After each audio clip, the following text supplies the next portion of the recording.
Bien-aimés dans le Seigneur, peuple de Dieu, mes chers amis, bonsoir et bienvenue à ce nouveau programme intitulé « Enseigne-moi ». Nous serons ensemble pendant 30 minutes et nous allons parler aujourd'hui du baptême, principalement du baptême enfant. La bonne question qui nous vient à l'esprit est celle de savoir pourquoi est-ce que nous baptisons les enfants? Pourquoi est-ce que l'Église chrétienne baptise les enfants? Et autour de cette question, nous serons amenés certainement à nous poser la question sur le vrai ou le bon baptême, dans la mesure où de nos jours, on nous parle à tort ou à raison du baptême par immersion et du baptême par aspersion. Nous allons essayer dans les quelques minutes qui suivent de trouver un juste milieu pour comprendre ce qu'est le bon baptême. Et cela ne nous empêchera pas de nous poser la question de savoir quelle est même l'importance du baptême. C'est très important. Pourquoi? Parce que beaucoup d'entre nous, nous parlons du baptême sans savoir exactement quelle est son importance. Bien-aimés dans le Seigneur, peuple de Dieu, je vous souhaite la bienvenue. Je vous invite tout de suite à la prière. Prions ensemble. Seigneur Saint-Esprit, viens nous assister. Viens nous envahir par ta douce présence. Viens nous recouvrir sous tes ailes d'albatros afin que nous puissions commencer ce programme avec toi et finir avec toi. Mets dans ma bouche des paroles qui édifient et dispose ton peuple à une écoute fluide dans une spiritualité affirmative. Reste avec nous. Par Jésus-Christ, nous avons prié. Amen. Mes chers frères et sœurs, une fois de plus, bonjour. Je voudrais tout de suite que chacun de vous qui est en ligne a la question de savoir qu'est-ce que c'est que le baptême. Le baptême, c'est quoi le baptême? Je dois vous dire, sans risque de me tromper, que le baptême tire sa source du grec. Le grec dit baptizo. Dans la tradition bantoue, notamment chez les Boulous, le baptême se dit un baptizo. C'est-à-dire que le Boulou s'est rapproché plus du grec. Et un baptizo ou baptizo signifie plonger. Plonger. Plonger quelque chose quelque part. Et lorsqu'on parle de plonger, cela suppose introduire ou plonger ou immerger quelque chose dans l'eau. Et le baptême, dans sa conception initiale, est un sacrement chrétien. C'est un sacrement chrétien qui porte une symbolique. Le baptême porte très justement la symbolique de foi, la foi en Jésus-Christ.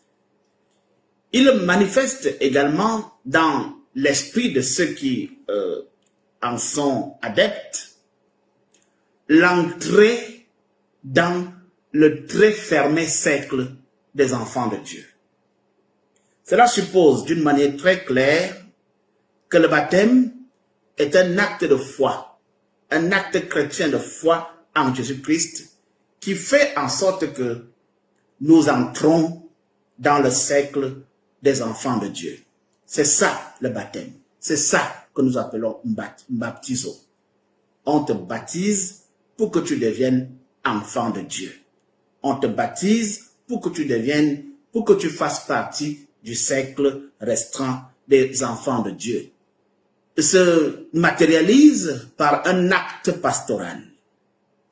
Le pasteur vous plonge dans l'eau ou vous asperge d'eau en prononçant une parole sacrée.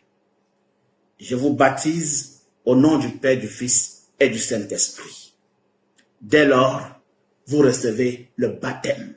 Vous êtes maintenant baptisé, vous entrez dans le cercle fermé des enfants de Dieu. Alors, dans le baptême, il y a toute une symbolique. Le baptême, ce n'est pas quelque chose d'anodin. Dans le baptême, il y a 4 choses essentielles, 4 axes principaux qui se matérialisent ou qui se découvrent dans le baptême. Dans un premier temps, le baptême symbolise la mort de Jésus-Christ. C'est pour cela qu'on vous trempe dans l'eau ou qu'on vous asperge d'eau. C'est parce qu'on vous trempe dans la mort de Jésus-Christ.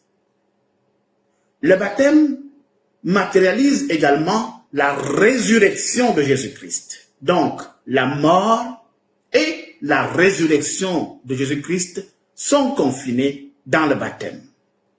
Lorsqu'on vous asperge d'eau ou qu'on vous plonge dans l'eau, cela suppose ou cela signifie que vous entrez avec le Seigneur dans la mort, et lorsqu'on vous sort de l'eau, cela suppose que vous ressuscitez d'entre les morts. Voilà l'axe 1 de la symbolique qui se trouve dans l'acte de baptême. Dans l'acte de baptême, il y a aussi ce qu'on appelle la purification. Parce que l'eau a un pouvoir purificateur. Lorsque vous recevez l'eau, soit par immersion ou par aspersion, vous êtes purifié parce que l'eau est purifiante. Vous êtes purifié, c'est-à-dire qu'on enlève en vous le poids du péché, la souillure du péché, et vous devenez blanc comme neige. Vous devenez propre. Vous êtes désormais complètement lavé de tout péché. Dans le baptême, il y a donc l'idée de purification et l'idée du pardon des péchés. Dans le baptême, il y a également l'idée d'une nouvelle naissance. Je nais de nouveau. C'est-à-dire que dans le baptême, je cesse d'être cette personne que j'étais et je deviens maintenant une nouvelle créature. C'est pour cela que nous disons que dans le baptême, les choses anciennes sont passées, les choses maintenant, toutes choses deviennent nouvelles. C'est ça qui se trouve contenu dans l'action du baptême ou dans l'acte du baptême. Et il y a un 4e événement qui se produit dans le baptême, c'est que vous entrez désormais dans la communauté des saints, vous entrez dans le cercle très fermé des enfants de Dieu. Mes chers amis, peuple de Dieu, voilà pour ce qui est de la signification, de la symbolique du baptême. Maintenant, je voudrais que nous puissions rapidement aborder un pan très important, c'est celui qui concerne le débat actuel dans le monde. Baptême par immersion, baptême par aspersion. Lorsque nous interrogeons les Saintes Écritures, il revient d'une manière récurrente dans les écrits du Nouveau Testament et précisément dans les évangiles. Dans Matthieu chapitre 28, par exemple, au verset 19, le Seigneur parle de baptême. Lorsqu'il donne mission à ses disciples, il a dit, allez partout dans le monde, annoncez la bonne nouvelle. À ceux qui croiront, vous les baptiserez au nom du Père, du Fils et du Saint-Esprit. Voilà d'où vient le baptême. Le Seigneur prescrit d'aller baptiser ceux qui croiront. Et alors, Marc précise que vous ferez d'eux enfants de Dieu. Marc précise que ceux qui recevront le baptême seront bénis, ceux qui recevront le baptême seront sauvés. Marc 16, verset 16. Le baptême est donc l'arme que le Seigneur donne à ses disciples pour conquérir le monde, pour faire de toutes les nations les disciples. On devient donc disciple dès lors qu'on a reçu le baptême. Mais de quel baptême il s'agit effectivement? C'est là qu'il y a polémique. Dans les Saintes Écritures, nous retrouvons plus d'une fois un baptême. C'est le baptême par immersion. Le baptême que pratiquait Jean-Baptiste. Il était question, lorsqu'on est converti, lorsqu'on accepte Jésus-Christ comme Seigneur et Sauveur, on accepte donc d'être baptisé et on vous plonge dans l'eau, dans les eaux du Jourdain. C'est la voix qui crie dans le désert, répentez-vous, répentez-vous, et tous ceux qui se répandent viennent en masse. Et dans le Jourdain, Jean les baptise comme il a baptisé Jésus-Christ. C'est écrit dans Matthieu, effectivement dans le verset 28, à partir du verset 3.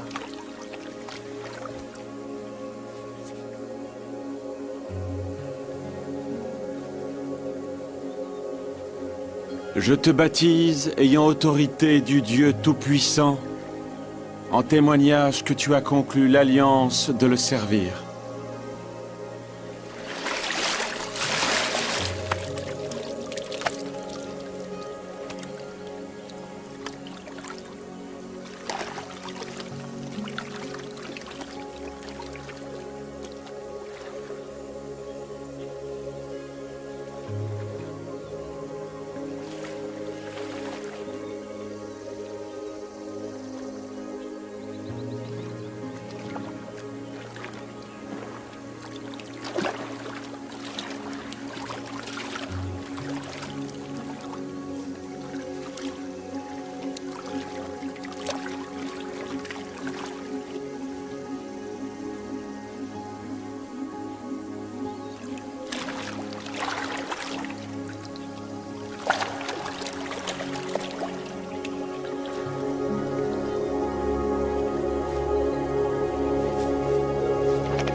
C'est moi qui ai besoin d'être baptisé par toi.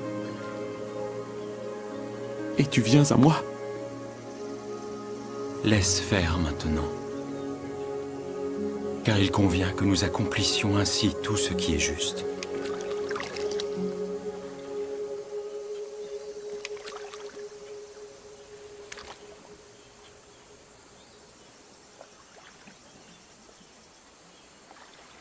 Je te baptise, ayant autorité du Dieu Tout-Puissant,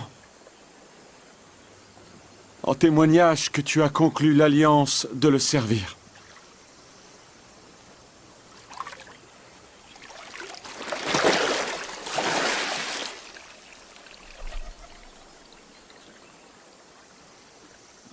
Celui-ci est mon fils bien-aimé, en qui je me complais.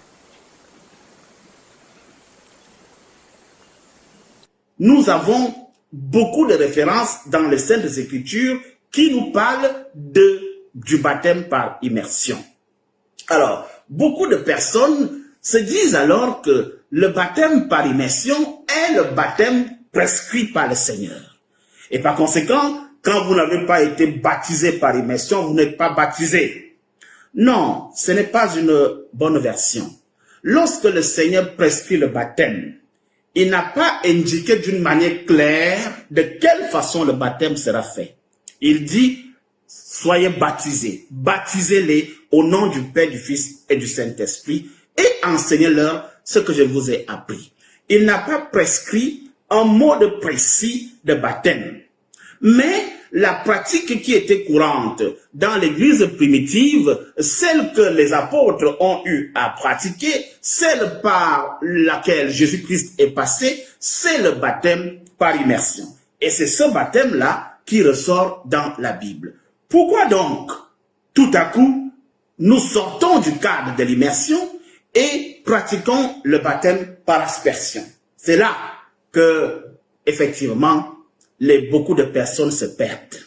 Je dois vous dire que le baptême par immersion est le baptême de l'Église primitive. C'est effectivement ce qui se faisait dans les Saintes Écritures, c'est ce qui se faisait dans l'Église ancienne. C'est même ce qui doit être fait.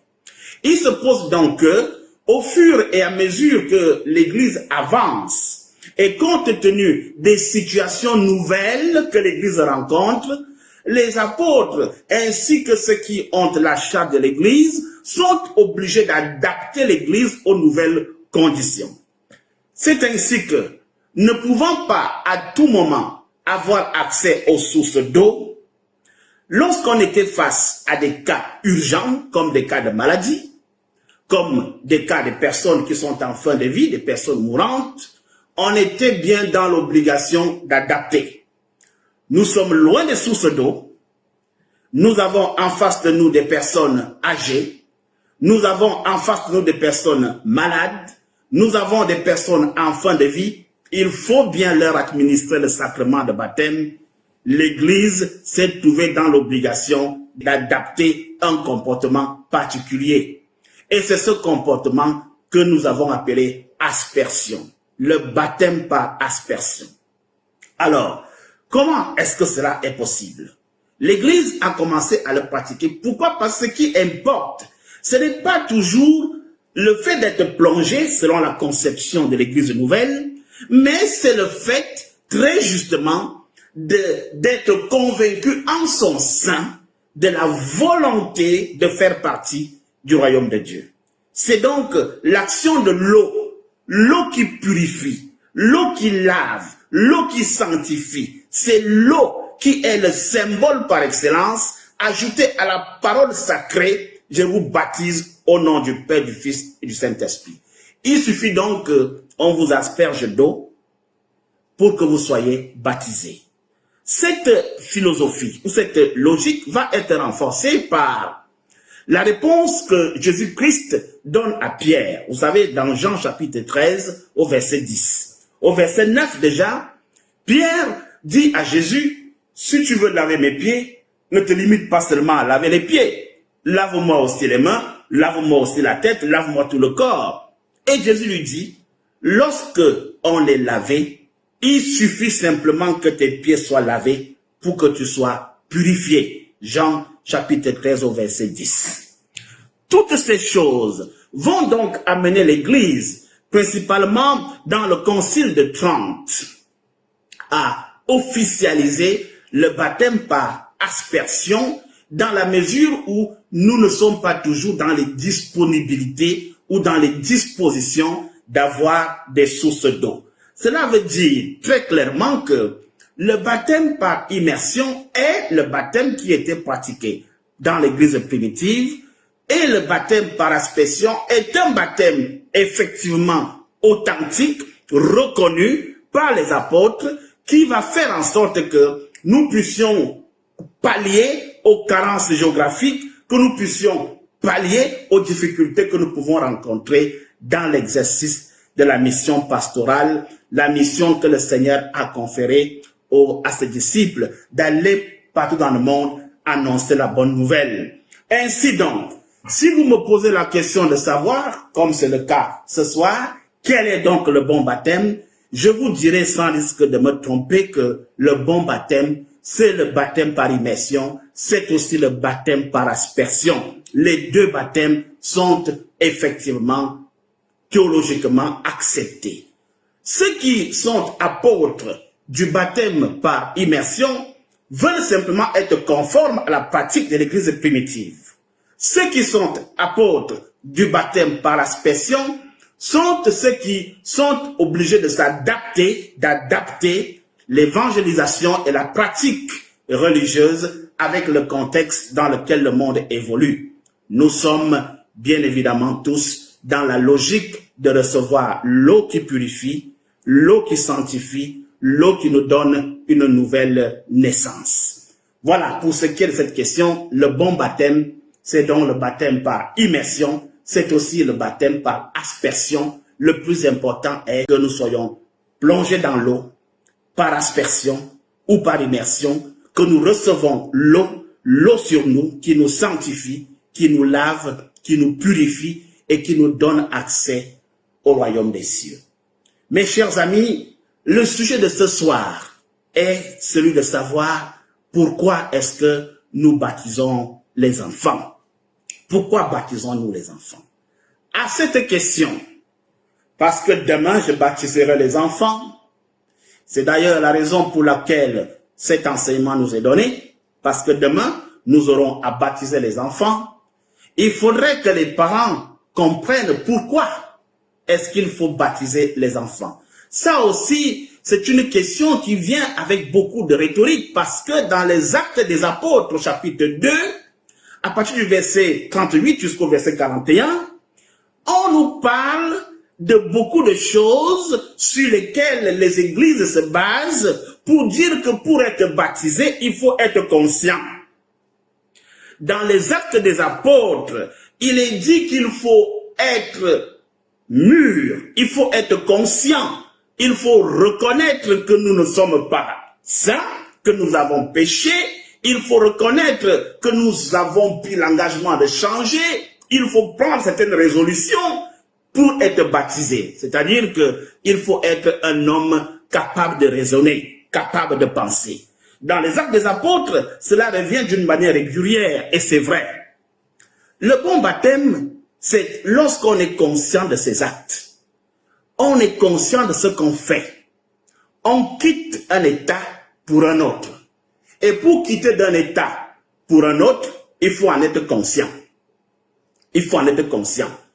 Je suis pécheur, je voudrais quitter mon état de pécheur pour entrer dans la grande famille des enfants de Dieu. C'est une décision que je dois prendre par moi-même. C'est une vérité. Cependant, l'Église chrétienne et presbytérienne en particulier baptise les petits-enfants. De prime abord, on serait tenté de dire que c'est à contre-courant, c'est-à-dire que c'est contre la volonté des Saintes Écritures, mais que non. Je voudrais, mes chers amis, vous apporter certains éclaircissements à ce sujet. Dans un premier temps, le fait de baptiser les enfants est un témoignage. C'est un acte de reconnaissance et de dévotion à l'endroit de Dieu de la part des parents. Je baptise mon enfant parce que je reconnais que cet enfant est un don de Dieu. C'est une façon de confesser ma foi. Ça, c'est la première raison. La deuxième raison, c'est que moi, parent, je ne peux pas appartenir à une famille pendant que mon enfant appartient à une autre. Je ne peux pas être dans pendant que mon enfant est hors. Moi, parent, je suis enfant de Dieu. J'appartiens à la grande famille des enfants de Dieu. Ce n'est pas très normal que mon enfant soit dehors. Il est préférable que mon enfant soit avec moi dans la grande famille des enfants de Dieu.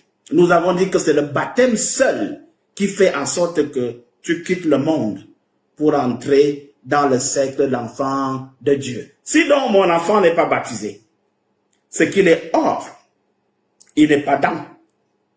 Et moi, je ne peux pas accepter que mon enfant reste dehors pendant que moi, je suis sauvé. Voilà la deuxième raison pour laquelle nous devons baptiser les enfants. Nous croyons que Dieu a signé avec Abraham une convention ou une alliance. Cette alliance-là fait que nous sommes tous sauvés. Nous sommes sauvés. C'est par cette alliance que nous sommes sauvés. Alors, si nous sommes sauvés, nous sommes dans l'alliance. Pourquoi nos enfants devaient rester hors de l'alliance? Il faut donc que les enfants entrent aussi dans cette alliance. Ça, c'est une autre chose. La troisième chose que je voudrais vous démontrer, c'est que le Seigneur dit, laissez venir à moi les petits enfants, parce que le royaume appartient à ceux qui leur sont semblables. S'il vous plaît, Pierre, Jacques. Laissez venir à moi les petits enfants. Et ne les en empêchez pas. Car le royaume de Dieu est pour ceux qui leur ressemblent.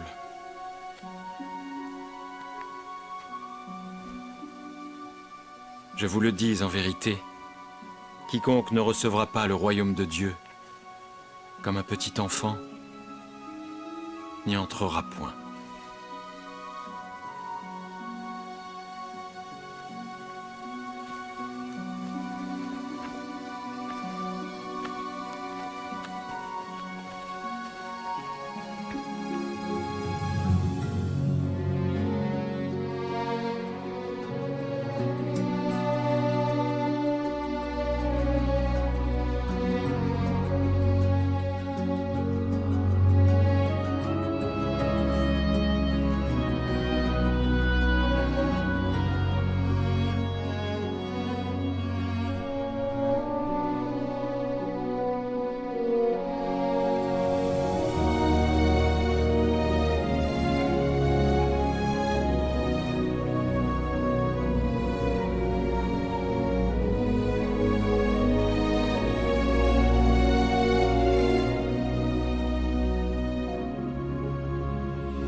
Jésus appelle les petits-enfants à lui.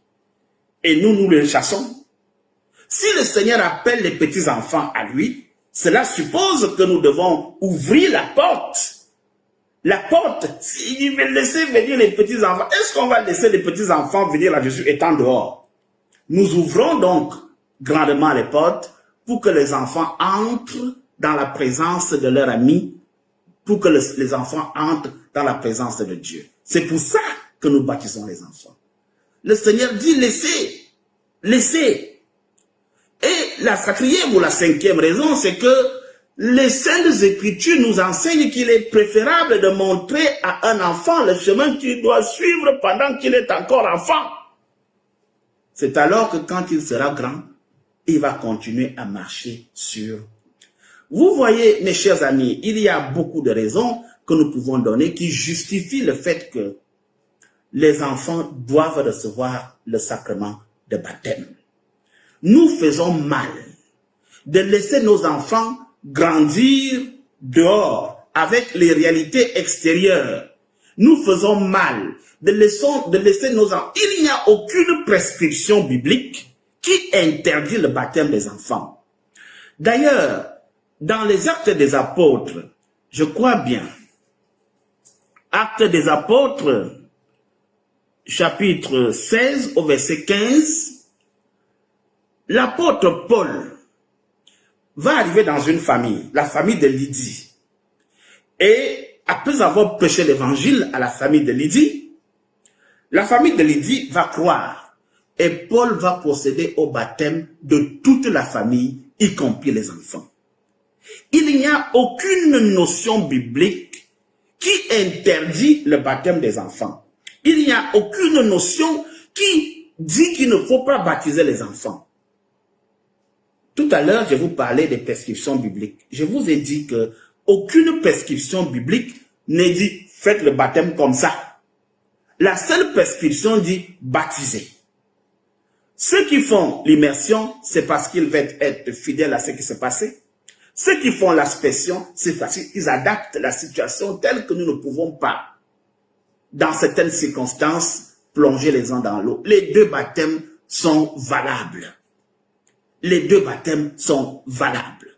Et c'est la même chose. Aucune prescription ne nous dit ne baptisez pas les enfants. Même si l'évêque Actes des Apôtres, chapitre 28, dont on parle tout à l'heure, parle effectivement d'être conscient de ce qu'on fait, il n'en demeure pas moins que ce passage ne nous interdit pas de baptiser les enfants. Au contraire, il y a plus d'avantages à baptiser l'enfant qu'à les laisser dans l'air libre.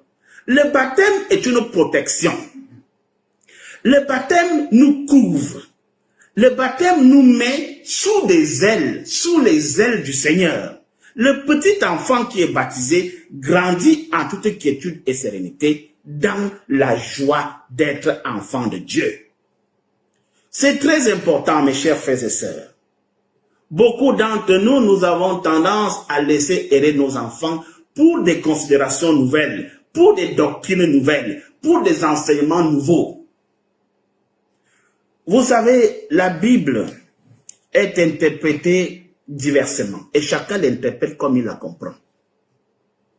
Chacun interprète la parole de Dieu comme il comprend. C'est pour cela qu'il y a diversité de compréhension.